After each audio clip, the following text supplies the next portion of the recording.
जब हम प्रभु की तरफ चलते हैं तो उसमें प्रधानता होती किसी संत या शास्त्र के वचन। ऐसे आप चल ही नहीं सकते। कभी भी कहीं भी कोई भी प्रभु की तरफ चलेगा, पहला कदम चला होगा तो वो किसी न किसी संत के वचन सुने होंगे या शास्त्र के वचन, दोनों एक ही बात है। जो संत भगवंत की वाणी है वही शास्त्र है। बिना उनके वचन सुने परमार्थ का पता ही नहीं चलता है। तो जब हम प्रभु की तरफ सत्संग सुनकर चलने को होते हैं तो ये दो मुख्य बाधाएं आकर खड़ी हो जाती हैं। भोगों की भोग वृत्ति, संग्रह वृत्ति जो हमारे अंदर रही है तो वो हमको इतना कमजोर कर देती, लगता है अगर ये चीज नहीं होगी तो हम रह नहीं पाएंगे, ऐसी ऐसी व्यवस्था होगी तो हम नहीं रह पाएंगे। बड़ा कमजोर हो गए अपने लोग। हाँ, ऐसा होना चाहिए, ऐसा होना चाहिए, ऐसा होना चाहिए। भोगों का भोक्ता और भोगों के संग्रह युक्त स्वामी भाव। मेरे पास इतनी खेती, इतना बैंक बैलेंस, इतना परिवार, ऐसा ऐसा, और देखो हमारी दिनचर्या में ऐसा चलता है, हम ये खाते रहें, ऐसे करते रहें, ऐसे, और ये सब होता रहा है। अगर हमें भजन मार्ग में तो ये सुविधा चाहिए, ऐसा ऐसा। इतना कमजोर हो गया है मनुष्य कि वो भोगों की भोगने की वृत्ति और भोगों के संग्रह करने की वृत्ति और भोक्ता और संग्रहित वस्तु का स्वामी मैं, ऐसा, ये पहली परमार्थ में बाधा वृत्ति है। और ये प्रायः हम सब बड़ी खुशी से बाधा लिए चल रहे हैं। देखो ये बड़ा सूक्ष्म, चूंकि देखो अध्यात्म है, अध्यात्म तो जगत से बिल्कुल ऐसे है। कोई बड़े भाग्यशाली जन होते हैं जो सुनना चाहते हैं, उनसे भी बड़े भाग्यशाली जन होते हैं जो चलना चाहते हैं, उनसे भी बड़े भाग्यशाली जन जो चल रहे हैं, उनसे भी बड़े भाग्यशाली हैं जो महत्व रखकर चलते हुए उसका अनुभव कर रहे हैं। जो अनुभव कर लिए तो सातरति सा लोकान तारयति, वो स्वयं तर जाते हैं, स्वयं तर जाते, लोगों को तार देते हैं। ये उल्टी बुद्धि लेकर जब परमार्थ में चला जाता है तो थोड़े ही समय में वो परमार्थ से विमुख हो जाता है। भोगों की भोगने की सुख बुद्धि और भोगों के संग्रह की और उसके स्वामित्व का भाव, जहां अंदर वृत्ति लिए थे वहीं पहुंच गए। ऐसे पूरा जीवन करने पर भी परमार्थ पथ नहीं मिलता और कहने लगते कि हमें 50 वर्ष हो गए परमार्थ में चलते। ये बात समझ लेना, परमार्थ पथ एक कदम भी चलोगे तो तुम्हें इतना स्वस्थ और मजबूत बना देगा कि तुम्हें कोई परास्त नहीं। एक कदम, अरे 12 वर्ष में तो सिद्धि प्राप्त हो जाती है। किसी भी मंत्र को, किसी भी नियम को 12 वर्ष तक किया जाए तो सिद्ध हो जाता है, ऐसा संतों ने वर्णन किया है। पर हम ये कह रहे हैं कि 50 वर्ष भी आप लगा दीजिए, अगर ये दो भाव आपके सुधरे नहीं तो कुछ समझ में नहीं आएगा आपको। आपको याद होगा हितधाम में एक समय शाम टाइम लगभग 75 वर्ष के विरक्त भेष के महात्मा ने एक प्रश्न किया था कि मैं किसी ऐसी आदत से परेशान हूं जो आज 75 वर्ष का हूं, फिर भी मुझे वो करना होता है। अब क्या करूं, अब तो मरने का समय आ रहा है। मुझे आश्चर्य नहीं, सर्वाश्चर्य हुआ। पूरा जीवन भगवत मार्ग में चलने का प्रमाण देने वाला कि मैं भगवत मार्ग का पथिक हूं, 75 वर्ष की अवस्था में वो अपनी उस वृत्ति को नहीं छोड़ पाया जो भगवान से विमुख करती है। अब कहीं डींग अपने लोग हाँक सकते हैं कि इतने वर्ष हो गए परमार्थ। शरीर का समय व्यतीत करना कोई परमार्थ का मार्ग तय कर लेना नहीं है। विवेक के द्वारा भोगों का त्याग करके निरंतर परमात्म चिंतन, ये परमार्थ का मार्ग है। आप चल के इस पे देखो कैसा अनुभव। लोग समय व्यतीत करते हैं भोग चिंतन, भोग स्वामित्व में, और वर्णन कर देते हैं कि इतने वर्ष हो गए हमको परमार्थ में चलते हुए। दंभ कभी सत्य वस्तु का अनुभव नहीं कराता, नाटक कभी सच्चिदानंद रस का अनुभव नहीं कराता। भगवत रसिक जी कह रहे हैं, बिन विवेक वैराग्य भक्ति बिनु सत्य न एको मानो। बिना विवेक और वैराग्य और प्रेम भक्ति के उसकी एक भी बात सत्य नहीं मानना है, कोई भी हो, कितनी भी अवस्था का हो। ऐसा जरूरी नहीं कि कोई कितनी भी अवस्था का वयोवृद्ध या कोई, उसकी बात हमें माननी ही है, सुननी है, ऐसा नहीं। भगवान सुखदेव जी 16 वर्ष की अवस्था के हैं, जे ही गंगा की रीति पर चरण पधराते हैं। परीक्षित जी अनशन व्रत लिए बैठे हुए, आमरण अनशन, बड़े बड़े महापुरुष बैठे हुए हैं।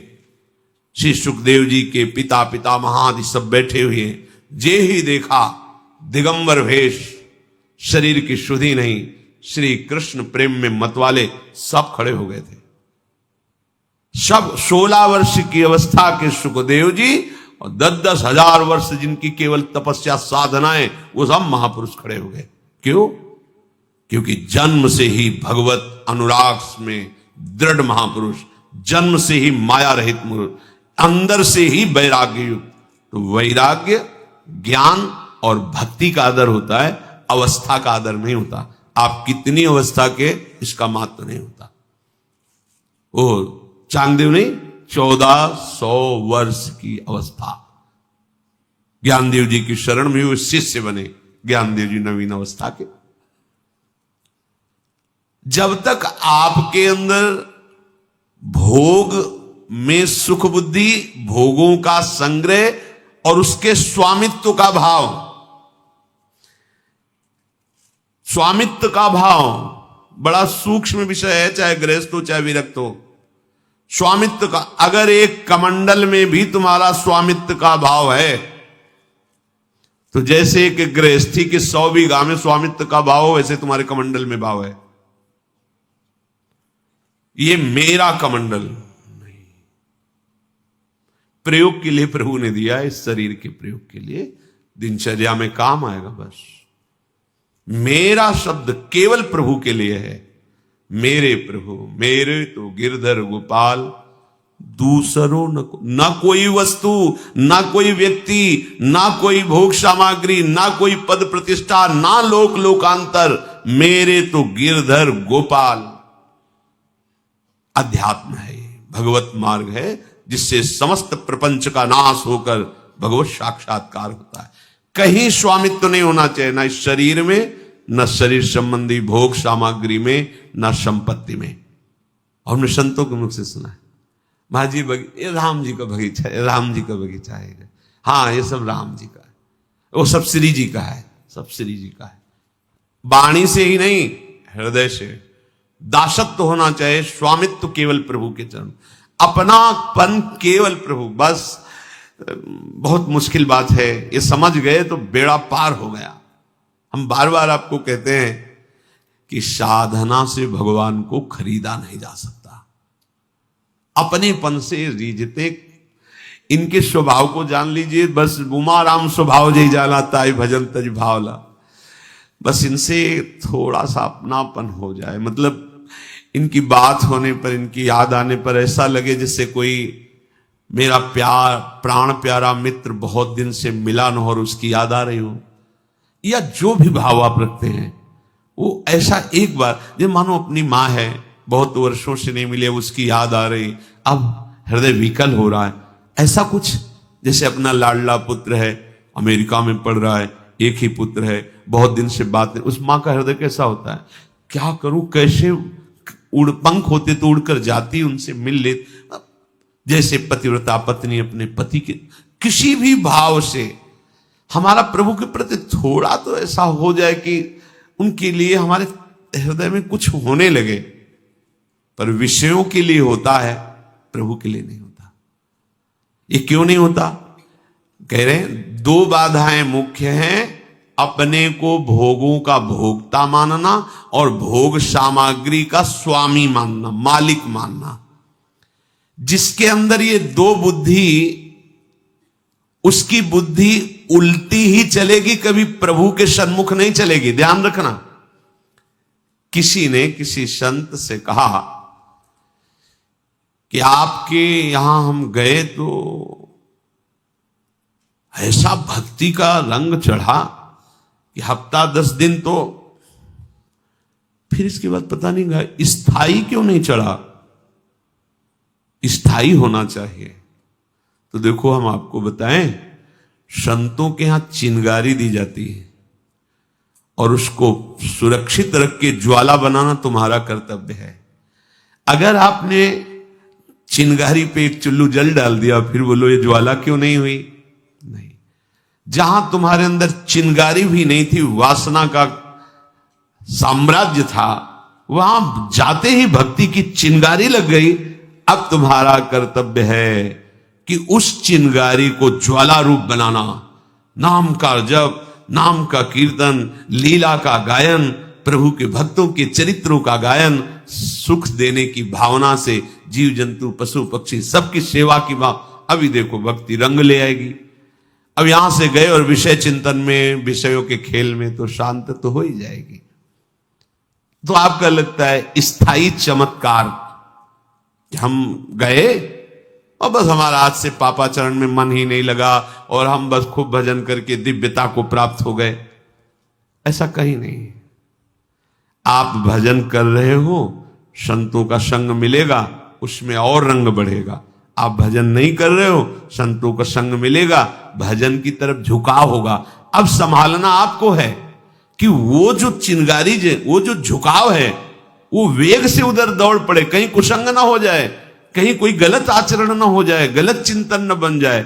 ऐसा अगर होता तो भगवान फिर उपदेश अर्जुन को नहीं करते, क्योंकि स्वयं भगवान सर्व सामर्थ्यशाली सामने खड़े हुए हैं। जीव का परिवर्तन उपदेश, नाम, मंत्र स्वीकार करके उसमें लगने से होता है। अगर ऐसा होता कि संतजन मंत्र दे दिए और बस अब चमत्कार प्रकट, अब कोई काम नहीं, कोई क्रोम, तो भैया फिर ये जो जीवन लड़ते व्यतीत हो जाता है, ऐसा कैसे होता। बड़े बड़े सिद्ध महापुरुषों के चरणों का आश्रय लेने वाले बड़ी बड़ी लड़ाई जीते हैं, काम क्रोध लोभ मोह मद मत्सर, उन्हीं की कृपा से, उन्हीं के दिए हुए नाम मंत्र से, पर लड़ना पड़ा है। अब आप सोचो, जो आपके अंदर वेग आए वैसे भोग लिए और फिर भक्ति ज्वाला रंग लावे, ये सब बकवास है, ये सब व्यर्थ का चिंतन है। सो परत्र दुख पावई, सिर धुन धुन पछताए, काल ही कर्म ईश्वर ही मिथ्या दोष लगाए। उपासक जब तक कुसंग का त्यागी नहीं बनेगा, तब तक उसके हृदय में सत्संग की जो चिंगारी वो बुझ जाएगी, बुझती रहेगी। बोले हमको तो 10 साल हो गए सत्संग करते, पर पाई भर फर्क नहीं पड़ा। 10 साल सत्संग और 1 मिनट के लिए भी वृत्ति सत्संग की नहीं आई, कारण कुसंग।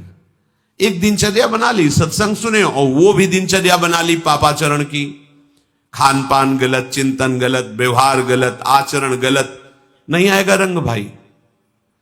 औषधि तभी रंग लाती जब परहेज सही हो। संगम न कुरिया दशताम शिष्णोदर त्रिपाम क्वचित, तस्यानुगस्त मस्यंधे पतंत्यंधानुगांधवत। जो स्त्री भोग को ही परम सुख समझते हैं, या विपरीत शरीर को, केवल रसेंद्री के ही चिंतन में रहते हैं। आज क्या खाया, क्या खाएंगे, कहां जाएं, कौन से होटल से मंगाएं, क्या दुनिया का, केवल भोग का चिंतन, इंद्रियों के कैसे मैं उनको भोगूं, नवीन नवीन भोगों की चाट, चाहे रसेंद्री चाहे जनेन्द्री। बोले ऐसों का भूल करके भी संग नहीं करना चाहिए। हो जाता है एक, क्या होता है कि जब तक विरक्त महापुरुषों का संग नहीं होता तब तक साधुता समझ में नहीं आती।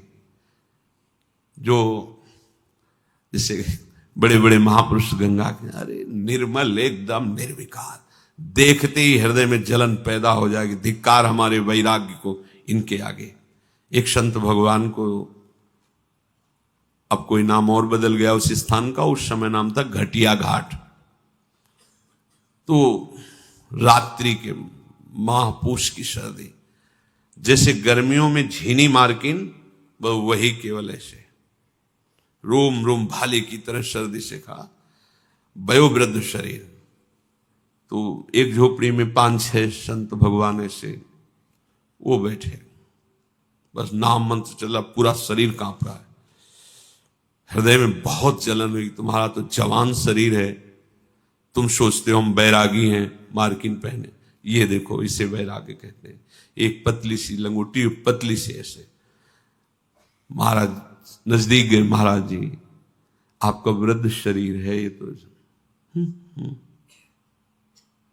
बोले भी नहीं, रात भर देखा, कांपते हुए लेटे भी नहीं, मंत्र जप कर रहे। ये है अध्यात्म, ये है वैराग्य। शरीर केवल कहने मात्र की नहीं कि मैं शरीर नहीं हूं, वो अनुभव कर रहे हैं मैं शरीर नहीं हूं। हम ये नहीं कहते कि चलो उस कोटि का, पर ऐसा भी नहीं है कि आप केवल रसेंद्री के लिए अच्छे अच्छे पदार्थ खाने को, जनेंद्री के भोगों का चिंतन, फिर तो मतलब बिल्कुल बिगड़ जाएगा। तो नवीन उपासक थे, थोड़ा कुछ शास्त्र स्वाध्याय किया, जब तक भगवदाकार वृत्ति या भगवत तत्व का अनुभव ना हो जाए तब तक समाज में नहीं उतरना चाहिए, क्योंकि समाज तो विशेष श्रद्धा भाव प्रस्तुत करेगा और उसको हजम करने के लिए आप में ज्ञान का पावर नहीं है, तो वो फिर मतवाला होकर स्वामित्व भाव में आ जाएगा। भाई बहुत सावधान, परमार्थ का पथ, अध्यात्म का पथ विवेक पूर्ण होकर के चलोगे तो कुछ ही दिनों में अनुभव हो जाएगा।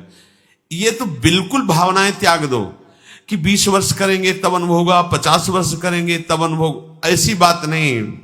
सच्ची बात कहते हैं, गुरु कृपा हो जाए तो एक श्वास लेके छोड़ने में जितना समय लगता है इतने में ब्रह्मबोध हो जाए। गुरु कृपा हो जाए, सच्ची कहते हैं ये। अब वो शब्द नहीं, जब करते करते हार जाता है उपासक, तब उसको सही मार्ग मिलता है जिससे भगवत साक्षात्कार होता है। नहीं तो जन्म जन्म लग जाते, मार्ग नहीं मिलता अंदर का, वो देहाभिमान से सारी क्रियाएं। तो एक उपासक ऐसे ही शास्त्रों का स्वाध्याय किया और शुरू हो गया प्रवचन आदि। और आजकल अन्य युगों से ज्यादा श्रद्धा है, अन्य युगों से, सतयुग त्रेता द्वापर जो ये सब महान युग हैं उनसे ज्यादा कलयुग में श्रद्धा है। सच्ची मान लीजिए, कलयुग में उनसे ज्यादा श्रद्धा है। कलयुग का ऐसा महत्व है कि जो 10,000 वर्ष तपस्या से फल मिलता है 24 घंटे नाम कीर्तन से मिल जाएगा। बड़ी महिमा है कलयुग की। बस ये है कि अगर भगवत विमुख है तो दुर्गति पक्की है, अगर भगवत सन्मुख हो तो बड़ी महिमा कलयुग की है। बड़े बड़े महापुरुष कलयुग को प्रणाम करके इसकी जय जयकार करते हैं कि जो बड़ा दुर्लभ पद है, तो नाम कीर्तन, नाम जब भगवत कथा सुनते सुनते भगवत प्राप्ति हो जाती। बड़ा सरल है कलयुग में भक्ति प्राप्ति होना। पर भगवत प्रेमी महात्माओं के वचनों के अनुसार चले। अब उन्होंने साधु संग तो विशेष किया नहीं था, शास्त्र स्वाध्याय किया। और ये कथा नहीं कह रहे, ये घटना कह रहे हैं। अब उनके पास लोगों का आना शुरू। अब उस नए उपासक थे, शास्त्रों का स्वाध्याय प्रवचन संत के समीप से जो निकलता है उसको कोई गिरा नहीं सकता। हम आपको खास बात कहते हैं, जो संतों की गाली सही है, संतों की डांट फटकार सही ना, उसे माया के क्षेत्र में कभी गाली नहीं मिल सकती। माया कभी उसे डांट फटकार नहीं लगा सकती। बहुत ये सुलझा हुआ विषय है। अगर आप संतों के हाथ के नीचे से पास नहीं हुए तो आप शास्त्र पढ़ करके संत नहीं बन सकते। पक्की बात तुम्हें बता देते हैं। एक जनरेटर के इंजीनियरिंग पढ़े, बहुत बढ़िया सब पढ़ लिखे, और एक जनरेटर की बहुत बड़ी दुकान थी जिसमें सैकड़ों जनरेटर थे। गए, बोले साहब हम कागज दिखाया, पास है, ठीक है, आप हमें नौकरी में रख लीजिए। एक इंजन खोल करके डाल दिया और कहा इसको आप फिट करके चला दीजिए। हम आपको रख लेंगे। पूरा पढ़ा था उसी के, बिल्कुल फिट कर दिया जनरेटर, और चलाया तो चला ही नहीं। और दिन भर लगे, वो कुछ नहीं बोला, खड़ा देखता रहा, दुकान का कार्य था, बस देख लेता। शाम तक वो कई बार वैसे खोले और बांधे। बोले सर पूरा प्रयास कर लिया पर चल क्यों नहीं रहा है? तो बोले आप सच्ची बताना, किसी मैकेनिक के नीचे कुछ दिन काम किया है? बोले नहीं हम तो पढ़े। बोले हाँ कढ़े नहीं हो इसीलिए। बोले कुछ नहीं, उसकी गैस काटो, उसकी जो गैस काटा तो चल पड़ा। ये गैस काटना उसमें पढ़ने में नहीं आएगा, ये किसी मैकेनिक के नीचे। ऐसे ही माया के प्रवाह को कैसे काटना है ये गुरु कृपा बताती है। अब वो सांसारिक लोगों का आगमन शुरू हुआ, कोई केला सेव संतरा, ये लोग बड़े भावुक हैं, अपने बच्चे को फल देने में संकोच करेंगे, पर साधु महात्माओं को इनकी श्रद्धा को तो देखो। जिस शरीर को सब प्राण से प्यारा समझते हैं, जहां संतों को देखते हैं लिटा देते हैं, सामने क्या पड़ा है देखा नहीं, लेट गए। इनकी श्रद्धा को देखो, भगवान इनकी श्रद्धा का फल देते हैं, भगवान इनका मंगल करते हैं। पर अपने को कहीं ये ना मान लेना चाहिए कि हम इतने महान हो गए कि साष्टांग प्रणाम कर रहे हैं, बिल्कुल भूल मत कर देना। अब उनको लगा कि कुछ तो प्रभाव हमें है ही, जब तक देहाभिमान गलित नहीं होता तब तक ये बात आ जाती, कुछ ठीक कुछ तो है ना, कुछ नहीं है, ये रंग बिरंगा पर्दा है माया का, भुलावे में नहीं फंसना चाहिए।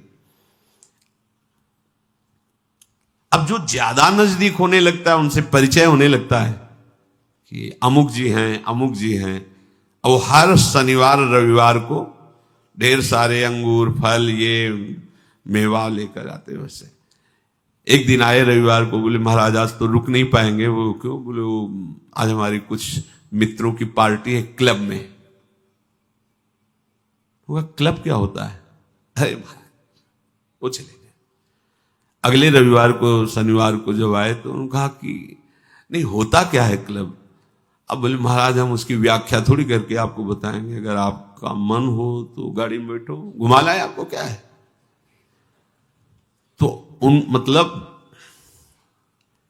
तस्मा शास्त्रम प्रमाणम ते कार्याकार्यो व्यवस्थित हो, बहुत होश में रहना चाहिए। ये हम कथा नहीं सुना रहे, ये घटना है, बहुत विचारणीय विषय है। उनके आसपास रहने वाले और उनसे ये सब जानकारी के अनुसार को ऐसे कहा चलो, क्योंकि रजोगुणी पुरुषों का अन्न पाने पर बुद्धि रजोगुणी हो जाती है। अगर हम सावधान ना हो तो हमारी बुद्धि को ये माया आकर्षित कर लेती है। अब वो गाड़ी में बैठ गए, आगे गाड़ी में माला डाल करके बैठ गए। पहले तो शर्माने लगे, अरे यहां तो ठीक नहीं, अरे आप आए हो, हम है ना। अब लोग वहां सब उनको देखें, उनसे कहते आप बड़े धनी थे, बैठे। अब तो अपनी खान पान की सामग्री मंगाए, बोले महाराज जी के लिए देसी घी में पकोड़े तल के लाओ। सब लाए, पाओ महाराज आप, हम लोग इधर मेज में पा रहे, आप सात्विक शुद्ध पकोड़े, सात्विक शुद्ध पकोड़े क्लब में। अब धीरे धीरे धीरे धीरे भजन साधन छूट गया, और जब उन लोगों ने देखा कि ये, तो उन लोगों ने जाना छोड़ दिया। तो ऐसे न वैसे रहे मजरे ढो पाछलियो जु, बहुत होश में। एक बार बुद्धि परमार्थ से भ्रष्ट हुई तो दोबारा चढ़ाना केवल विशुद्ध हरि कृपा से हो सकता, अन्यथा नहीं। संगम न कुरिया दशताम शिष्णोदर त्रिपाम क्वचित, जो केवल जनेन्द्री रसेंद्री की तृप्ति में लगे हुए हैं, ऐसे लोगों से अपनी भक्ति की चिंगारी को बचाओ, नहीं तो बुझने में देर नहीं लगेगी। ततो दुष्संग मुत्सृज्य सत्सु सज्जेत बुद्धिमान, संत एतस्य छिन्दन्ति मनोव्यासंग मुक्ति भी। इसलिए उपासक को चाहिए कि जो हमारे पास बैठे, उसके संग से हमारा भजन रुक रहा, हमारे अंदर गंदी वृत्ति आ रही, हमारे अंदर संसारिकता आ रही, उसका संग तत्काल त्याग दे। दुष्ट संग त्याग के लिए बताया गया है कि जैसे आप आराम से बैठे हो और अचानक ऊपर गोद में सांप गिर जाए तो आप क्या करेंगे? पहला काम करेंगे झटक देना, फिर विचार करेंगे। उसमें विचार करने की, जो भगवद विमुख वार्ता करता है, कोई भेष हो, इसमें मत सोचना कि वैष्णव अपराध लगेगा। कोई भी भेष हो, अगर आपके पास आ रहा है और उसके संग बैठने से आपके अंदर दुर्गुण बढ़ रहे हैं, दुर्वासना का खेल शुरू हो रहा है, गंदी बातें बोली जा रही, गंदा चिंतन प्रारंभ हो गया, अपनी पवित्रता, गुरु निष्ठा, इष्ट निष्ठा, धाम निष्ठा, भजन निष्ठा छूट रही है, विचार की जरूरत नहीं, तत्काल उसका त्याग कर दो। प्रार्थना कर दो कि दोबारा कुटिया में चरण पधराने की कोशिश मत करना, सीधे। ये वैष्णव अपराध नहीं है, ये महामंगलमय होगा। इसमें नहीं डरना चाहिए कि वो वैष्णव थे इसलिए, नहीं, प्रणाम नमस्कार, अब कृपा करके दोबारा चरण मत पधराना, बस। आदेश है शास्त्र का। ततो दुष्संग मुत्सृज्य सत्सु सज्जेत बुद्धिमान। बुद्धिमान उपासक को चाहिए कि जिनके संग कुमति मति उपजय करत भजन में भंग, तजोरे मन हरि विमुखन को संग। पता नहीं कैसी बुद्धि होती है कि वर्षों सत्संग सुनते हैं, उसका प्रभाव नहीं पड़ता, और कुसंग का 1 मिनट में प्रभाव पड़ जाता है। बड़ी सत्संग की जैसे महिमा, ऐसे कुसंग की भी महिमा है। एक ही दृश्य अजामिल ने देखा था, पूरा जीवन बर्बाद कर दिया। एक ही दृश्य शौभरी जी ने देखा था, 50 ब्याह करने पड़े। बड़ा विचित्र माया का आकर्षण है। सत्पुरुषों के उपदेश को अक्षरशः सत्य मान कर चलो तो तुम्हारे मन की आसक्ति संसार से हटकर प्रभु में लग जाएगी। संत एतस्य छिंदंती मनोव्यासंग मुक्ति भी, जो मन विषयों में आसक्त है उससे छूटकर प्रभु में आसक्त हो जाएगा। पर ततो दुष्संग मुत्सृज्य सत्सु सज्जित बुद्धिमान। बुद्धिमान उपासक को चाहिए कि ऐसे दुष्ट संग का तत्काल त्याग कर दे। संतोऽनपेक्षा मच्चित्ताः प्रशांताः समदर्शिनः निर्ममा निरहंकारा निर्द्वंद्वा निष्परिग्रहा। ऐसे संतों का संग करे जो किसी से कुछ भी नहीं चाहते। चाह मिटी, चिंता मिटी, मनुआ बेपरवाह, जिनको कछु न चाहिए वो शाहन के शाह। संत कौन? जिसकी चाह मिट गई है, किसी से कोई चाह नहीं। अनपेक्षा, संतो अनपेक्षा, अपेक्षा नहीं। मेरे स्वामी जैसा मेरा भरण पोषण करेंगे, वो पोषण भरण न चिंत कराहि, श्री हरिवंश विभव बिलसाए। अपने खाने पीने की चिंता, रहने की चिंता, ये सब बनी हुई तो शरणागत किस बात के हो। प्रशांताश्रम दर्शिना मच्चित्ता, जिसने अपने चित्त को मेरे में लगा दिया है, किसी से कुछ लेने की चाह नहीं है, जो सब जगह मेरी ही भावना से युक्त है, जिनकी कहीं भी ममता नहीं है, निर्ममा निरहंकारा, शरीर में या किसी क्रिया में अहंकार नहीं है, निर्द्वंद्वा, जो हर द्वंद्व पर विजय प्राप्त किए हुए, सुख दुख मान अपमान निंदा स्तुति शत्रु मित्र जय पराजय, ऐसे अपरिग्रही संत जनों का संग साक्षात मेरा ही संग है। अर्थात मानो हम भगवान के संग चल रहे हैं। भक्त भगवान अभेद हैं, तस्मित् तज्जने भेदाभावात्। मानो अहो भाग्य, हम संत भगवान के साथ चल रहे हैं, मतलब भगवान के साथ चल रहे हैं, क्योंकि भगवान कह रहे हैं ऐसा संत मेरा स्वरूप है। तेषु नित्यम महाभाग महाभागेषु मत कथाः संभवन्ति हिता नृणाम जुषताम प्रपु नंत्यघम। वो महाभाग्यशाली होता है जिसे ऐसे संतों का संग प्राप्त हो जाए। जब संतों का संग प्राप्त होता है तो सुंदर सुंदर भगवान की वार्ता सुनने को मिलती है।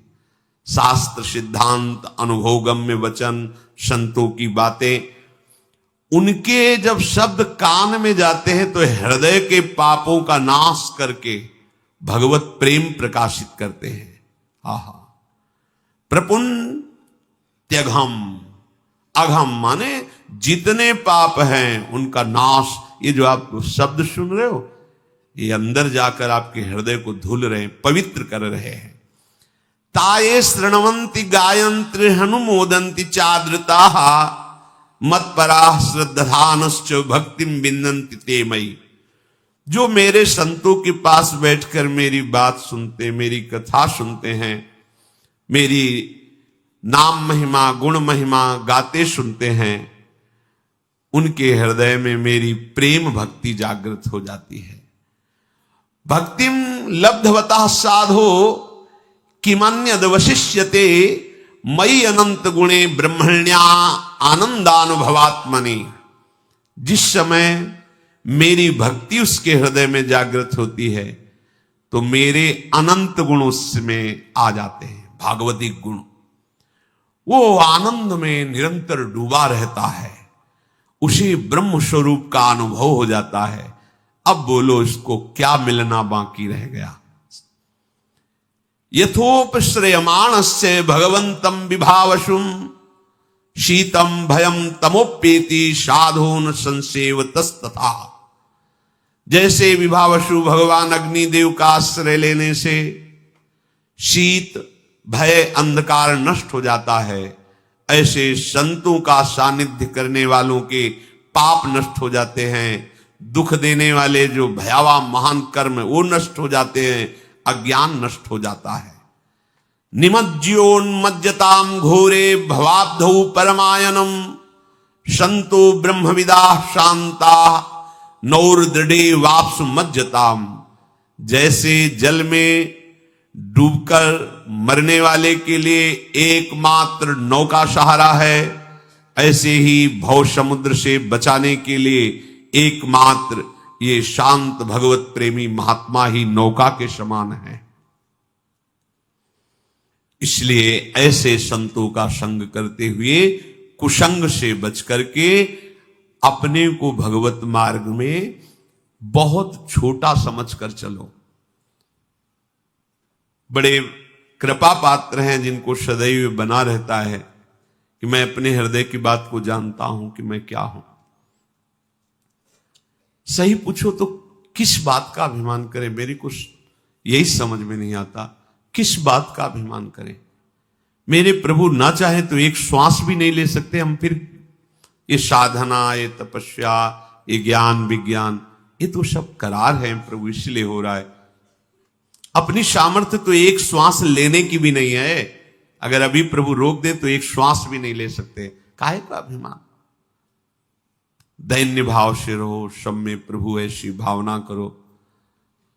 जब कोई तुम्हारी बड़ाई करने लगे तो तुम अंदर ही अंदर संकुचित हो जाओ, जलने लगो कि आज कोई अपराध बन गया जो मेरी कोई बड़ाई कर रहा है। ये बड़ाई विष है, ये अमृत नहीं है। अपमान और निंदा ये अमृत है। उल्टा संसार समझता है, वो बड़ाई सम्मान को अमृत समझता है, पर अध्यात्म मार्ग का पथिक अपमान निंदा को अमृत समझता है। सम्मानम कल्याति घोर गर्लम नीचापमानम सुधा। इसलिए सावधान होकर चलो। इसी जन्म में भगवत प्राप्ति करनी है। बिल्कुल जिद्दी स्वभाव बना लो, हठी स्वभाव बना लो। प्रभु से भी अब और किसी वस्तु में राजी नहीं होना, केवल प्रभु चाहिए। प्रभु से भी हट करना है। जो चाहो खूब कष्ट दे दो, पर आपकी जगह दूसरा कुछ नहीं होना चाहिए। ये कृपा करो, हमारा हृदय ऐसा हो जाए कि आपके सिवा और कुछ चाहे ना। जैसे जीवन चाहो वैसे जिलाओ, आप स्वामी हो। आपके प्रत्येक विधान को मंगलमय मानते हुए आपके चरणों तक पहुंच जाऊं, ऐसी बुद्धि दीजिए, ऐसा भजन दीजिए, ऐसा संग दीजिए, ऐसी प्रार्थना करते रहो।